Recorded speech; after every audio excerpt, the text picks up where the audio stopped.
तो हमारे जो एससी भाई हैं उनको इनके बहकाव में नहीं आना, क्योंकि आज तक किसी भी सरकार ने जो हमारे महापुरुष हैं उनका जन्मदिन तक नहीं मनाते थे, लेकिन जब भारतीय जनता पार्टी की सरकार आई तो सभी महापुरुषों का जन्मदिन सरकारी खर्चे पे मनाने का काम किया।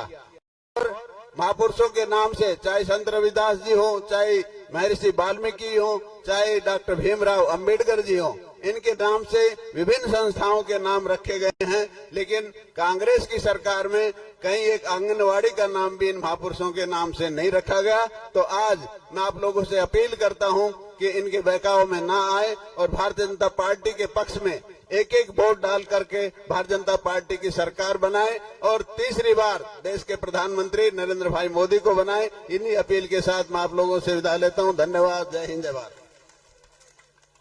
बहुत बहुत धन्यवाद मंत्री जी।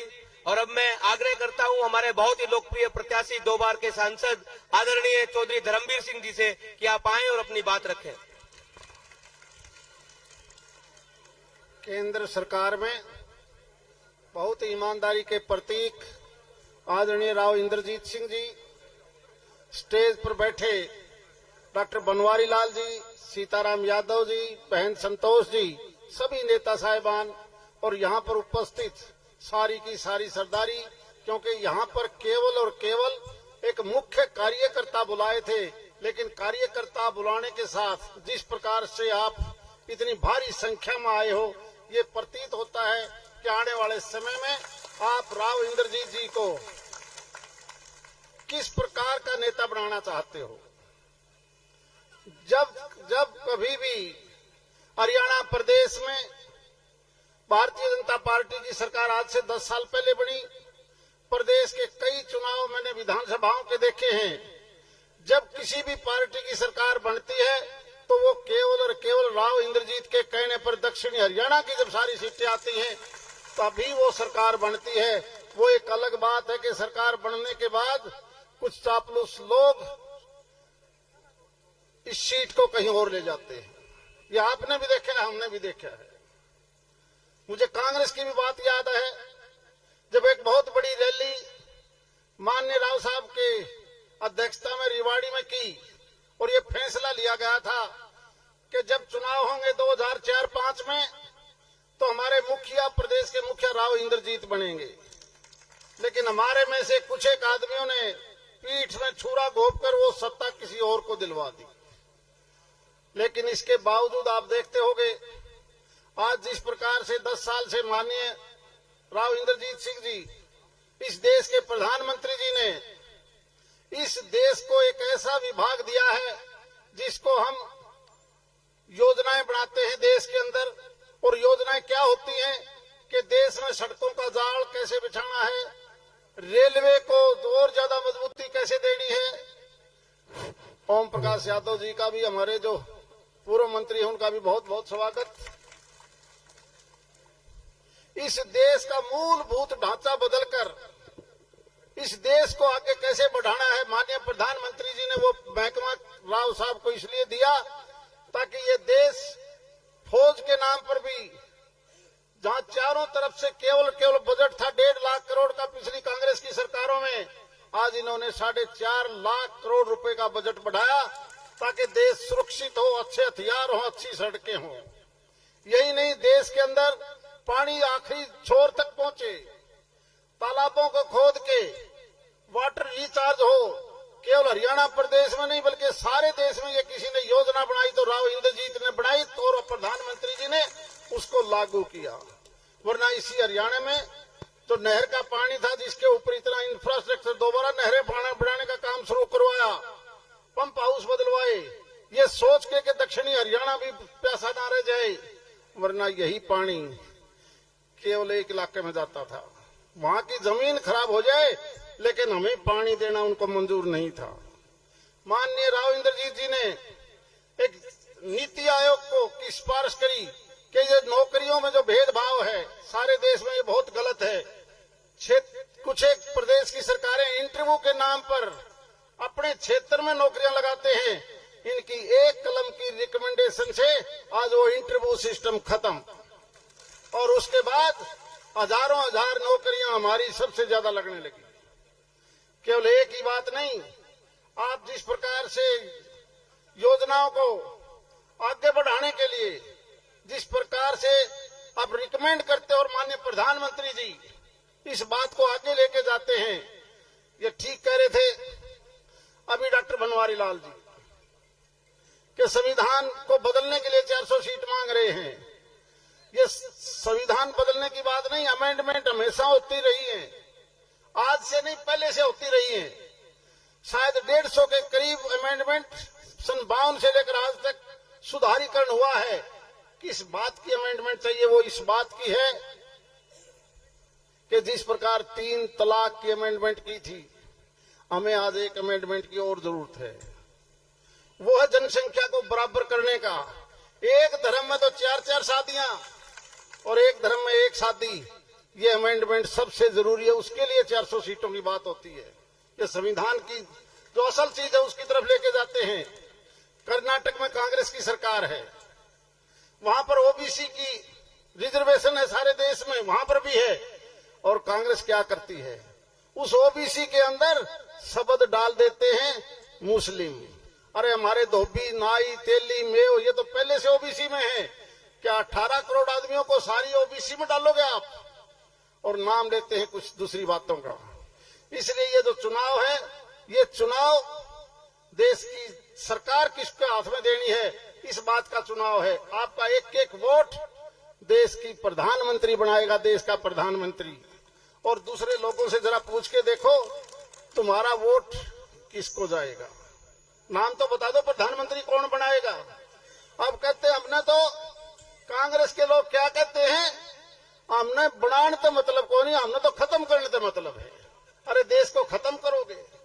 जो देश इतनी तेजी से आगे बढ़ा है, मुझे याद है, बुरा मत मानना, हम जब हुड्डा की सरकार में थे, हुड्डा ने एक बहुत बड़ी रैली करी गोहाना में 2013-14 में, और हुड्डा कहने लगा ये मेरी तीसरी बार सरकार बनेगी। हमने कहा हुड्डा साहब बन तो जाती है, रैली आपसे को नुकसान करेगी, फायदा नहीं करेगा। बोला क्यों नुकसान क्या है? मैंने कहा सारे हरियाणा से आदमी आए, पलवल से भी आए, सिरसा से भी आए, महेंद्रगढ़ से भी आए, और आके देखा तने सारा पीसा ला दिया रोहतक में, बाकी तो सड़क टूटी पड़ी है। लोग लागे गाड़ देने कि पीसा तो गया, यहाँ नौकरी हो, डेवलपमेंट हो, पानी हो। और हमारे कुछ साथी सिर्फ अपने निजी स्वार्थ के लिए उसको दोबारा से प्रस्तुत करना चाहते हैं कि ये सरकार यहाँ की नहीं, ये सरकार वहां चली जाए। लेकिन आप और हम केवल एक ही आस में बैठे हैं कि एक ऐसा समय आएगा कि ये सरकार हरियाणा की हमारी हो, हमारी हो, हमारी हो। बहुत बहुत धन्यवाद। बहुत बहुत धन्यवाद आदरणीय सांसद जी। और अब मैं माननीय राव साहब को संबोधन के लिए आमंत्रण दूं, उससे पहले मैं आग्रह करूंगा आदरणीय महंत योगी बचलाई नाथ जी से कि आप आए और एक पुष्पमाला देकर माननीय राव साहब का स्वागत अभिनंदन करें। आरपीएस ग्रुप ऑफ इंस्टीट्यूशन के सीईओ मनीष राव जी और संतोष पीटीआई जी संयुक्त रूप से आए और माननीय राव साहब का स्वागत करें।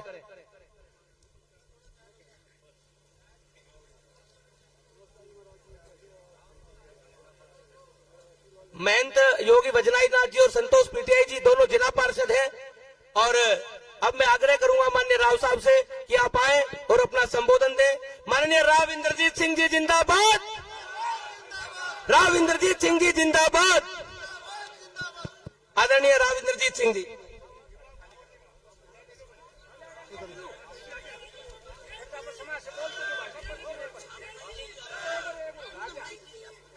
भाई सुनो, ये जो फोटोग्राफर जो है ना भाई, सब बाकियों के साथ नीचे आ जाओ तुम भी यार।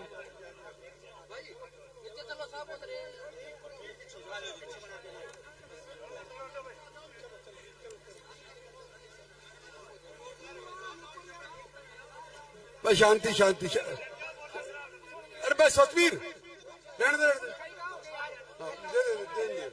चलो मैं देख के देखता हूँ। धन्यवाद धन्यवाद, शुक्रिया, बहुत बढ़िया, धन्यवाद, बढ़िया, धन्यवाद, थैंक यू। चौधरी धर्मवीर सिंह जी, हमारे माननीय प्रत्याशी जी, हमारे यहाँ के एमएलए साहब सीताराम जी, हमारे यहाँ के इंचार्ज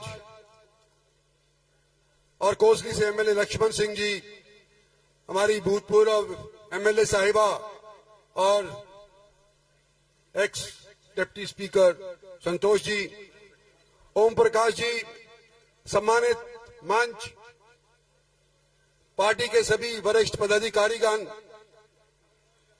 यहां इलाके की आई हुई सरदारी, माताओं, बहनों, नौजवानों और दोस्तों, जो आपने आने पर स्वागत किया, लाख लाख शुक्रिया आपका मैं करना चाहता हूं।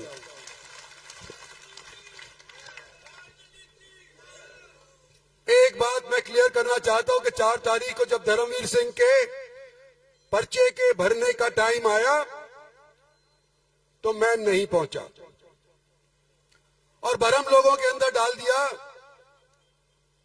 कि इंद्रजीत सिंह तो बिरादरीवाद के अंदर फंस गया और ये तो धर्मवीर को जिताना ही नहीं चाहता। आज ऐलानिया मैं कहता हूं कि ये इसलिए आया हूं कि धर्मवीर को जिताने के लिए आया हूं। किसी भी सूरत के अंदर आपके सहयोग के बिना धर्मवीर नहीं जीत सकता और मैं आपका अजीज हूं, साथियों, हम सफर रहा हूं। आपकी आवाज को मैंने बुलंद किया है। आज के दिन मैं आपको यूं कहता हूं कि अगर दान सिंह जीतता है तो वो चौधरी भूपेंद्र सिंह हुड्डा के साथ जाके मिल जाता है, तो सारे राजी कि भाई अहीर की जाट से मीटिंग हो गई, बहुत बढ़िया बात। और अगर जाट मेरे साथ दे देता है धर्मवीर भी गलत, धर्मवीर मेरे साथ खड़ा रहा है कि नहीं खड़ा, ये बताओ मेरे को। तो जब धर्मवीर मेरे साथ खड़ा हो सकता है, दान सिंह हुड्डा के साथ खड़ा हो सकता है, तो तुम्हारी वोट कहां जानी चाहिए जब मैं पूछ रहा हूं। तो आज मैं धर्मवीर सिंह को ये बात क्लियर करना चाहता हूं कि आपका वो आप अगर मेरे को टेलीफोन नहीं करते 3 की रात को तो मुझे तो मालूम ही नहीं था कि 4 तारीख को तुम पर्चा भर रहे हो। और हमारी पार्टी के बड़े बड़े नेता, हमारा प्रधान भी बैठा है यहाँ पे, हमारे पार्टी के और एक बड़े बड़े नेता हैं, एमपी भी रह लिए, शायद फिर हैं, बन गए। उनका जिम्मा है 10 की 10 लोकसभा सीट जिताने का और उनको 3 दिन मिले थे कि इंद्रजीत सिंह को खबर करो कि 4 तारीख को धर्मवीर अपना पर्चा भर रहा है। और 3 दिन तक इंद्रजीत सिंह के कानों खबर नहीं लगने दी कि 4 तारीख को धर्मवीर पर्चा भरने लग रहा है। जिम्मेवार किसको ठहराऊंगा?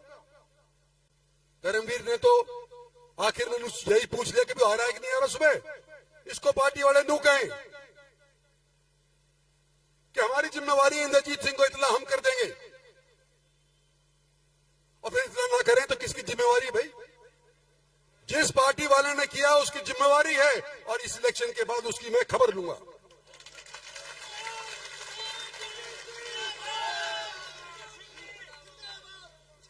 हमारी पार्टी में हो सकता है भीतरघात होता हो, कांग्रेस में भी भीतरघात होता रहा है, लेकिन आज के दिन मैं यूं कहना चाह रहा हूं कि हरियाणा का मानचित्र इस लोकसभा इलेक्शन के बाद बदलेगा। और जो लोग यूं कह रहे हैं कि भूपेंद्र सिंह हुड्डा चीफ मिनिस्टर बनेंगे, अरे बनने हम देंगे तो बनेंगे ना, नहीं कैसे बनेंगे? कोई बहम में ना रहे, भारतीय जनता पार्टी के अंदर परिवर्तन होगा। जो लोग आज बड़े बड़े ओहदों के ऊपर बैठे हैं, ये जरूरी नहीं कि आगे भी ये उसी तरह से बैठे रहेंगे, लेकिन हमने पार्टी के अंदर अनुशासन लाना है। और पार्टी के अंदर अनुशासन लाने की मुझे एक आध सहयोगी तो छोड़ो के दो, अकेला नहीं लड़ सकता, मुझे साथी चाहिए, लोकसभा में भी चाहिए, पार्टी में भी चाहिए, इसको चाहिए। और भाई पार्टी वालों, आपकी पार्टी से हम टिकट लड़ रहे हैं, मोदी की वजह से हम टिकट लड़ रहे हैं। मोदी जी ने टिकट दिया तो मुझे केवरा टिकट ही ना मिलता। आज मैं ये पूछना चाहता हूं, कितने पार्टी के लोग यहां पर नीचे बैठे जो पार्टी के पदाधिकारी हैं, और कितने लोग अपने साथ लाए हो? तो मेरा पार्टी ना, मैं पार्टी के पूछूं यो की प्रधान की, तो जब ये पार्टी वाला पूरे स्टेज पे कितना बैठा है, भूतपूर्व प्रधान सारा के सारा उड़े बैठे हैं, भाई इनका बस की नहीं है। यह इलेक्शन जिताना है, तुमने जिताना होगा, नरपीर ने, छत्तीस बिरादरी ने, अकेला पार्टी के बस के लिए नहीं है। और मैं आज आपको कहता हूं, आपका अजीज रहा हूं, आपका हमसफर रहा हूं, आपका साथी रहूंगा। आने वाले समय के अंदर मुझे एक सहयोगी दो, धर्मवीर को जिता करके भेजो। ये तो एक बात कह दी। और हम जब पार्टी के लिए और मोदी के लिए वोट मांग रहे हैं, किस लिए मांग रहे हैं? कि हमने काम किया है। काम के बलबूते के ऊपर वोट मांग रहे हैं। चौधरी धर्मवीर अभी कह रहे थे, जब सरकार हुआ करती थी, कांग्रेस की सारा माल हूस करके, नौकरियां हूस करके और एक जिले में बांट दिया करते थे, याद करो। और क्या वही स्थिति दोबारा चाहते हो? जब परिवर्तन हो चुका है, जब सेंट्रल यूनिवर्सिटी हमारी यहां की, याद करो कि अर्जुन सिंह हुआ करते थे हमारे उस टाइम के अंदर, कांग्रेस के अंदर ह्यूमन रिसोर्स डेवलपमेंट के मंत्री, और मैं एमएलए हुआ करता था, छोटा सा एमपी हुआ करता था। मंत्री नहीं बनाया था मेरे को दूसरी बार में। एमपी के तौर के ऊपर ये लड़ करके रोहतक नहीं जाने दी भाई, मैंने ला के टेक दी जाटपाड़ी में यूनिवर्सिटी। और कोई कहे कि हमने करवाई, मैं करवाई, अर्जुन सिंह को मैं लेकर के आया था। ये काम किया है हमने तुम्हारे लिए। और यहां का ये हाईवे, क्या बोलते हैं, ग्रीनफील्ड हाईवे, 9,000 करोड़ का, 152D। कई लोग तो चाहे थे कि ये होए ही नहीं। किसने करवाया? नितिन गडकरी ने। हरियाणा के बीचों बीच काट करके और चंडीगढ़ का सफर 3 घंटे कम कर दिया कि नहीं कर दिया? किसने करवाया? भारत सरकार ने कराया, मोदी सरकार ने कराया, नितिन गडकरी ने कराया। और मैं वकील, धर्मवीर वकील इकट्ठे जाया करते थे। गडकरी के बाद कम सैकड़ों बार गए होंगे। जब डेवलपमेंट नजर आने लग रही है,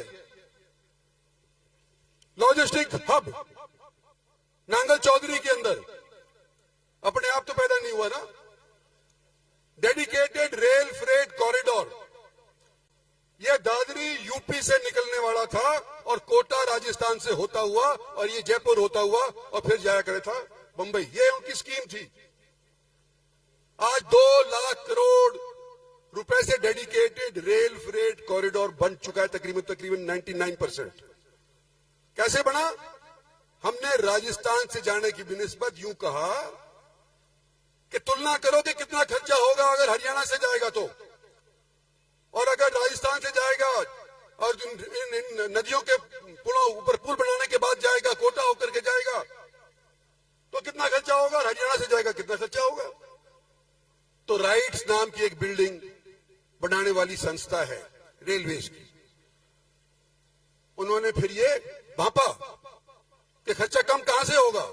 और भाई हरियाणा का खर्चा कम था तो नू आज के दिन डेडिकेटेड रेल फ्रेट कॉरिडोर भी थारे जमीन के ऊपर से जाने लग रहा है और लॉजिस्टिक हब भी नांगल चौधरी के अंदर आज के दिन उसी वास्ते के लिए बनके लग रहा है। कौन क्लेम कर सकता है ये डेवलपमेंट? मोदी सरकार। जब मैं यूं कहता हूं आपसे,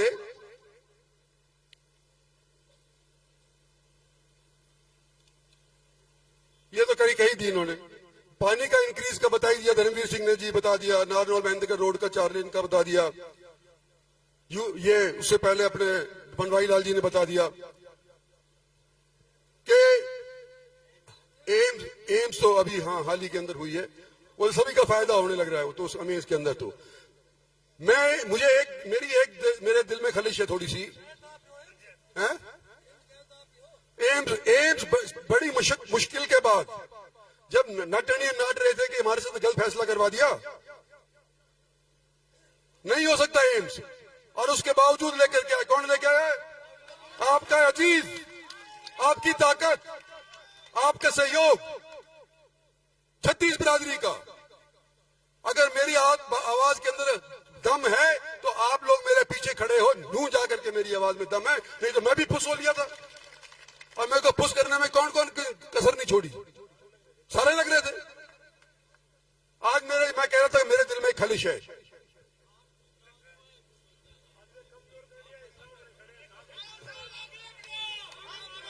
आज मेरे दिल में खलिश है कि हमने ये 152D हाईवे तो बना दिया, और मेरे सहयोगी साथी बूढ़े जवान धूप के अंदर, तपती धूप के अंदर अभी भी डेरा डाले हुए बैठे हुए हैं कि हम वो उसका काम नहीं करवा पाए। कट कहां चाहते हैं? बागोत के अंदर। अभी यहां पे मेरे को बोल रहे थे, और इट बनवारी लाल जी के पास महकमा आ गया, शुक्र है पीडब्ल्यूडी का, कि अगर ये करीना से दादरी वाला रोड अगर स्टेट हाईवे डिक्लेयर हो जाता है तो भारत सरकार को कट देना आसान हो जाएगा। पता नहीं मुझे होगा कि नहीं होगा, आसान होगा कि नहीं होगा, लेकिन ये आसान कहते हैं कि हो जाएगा। ये धरने पे बैठेंगे कह रहे हैं मेरे से।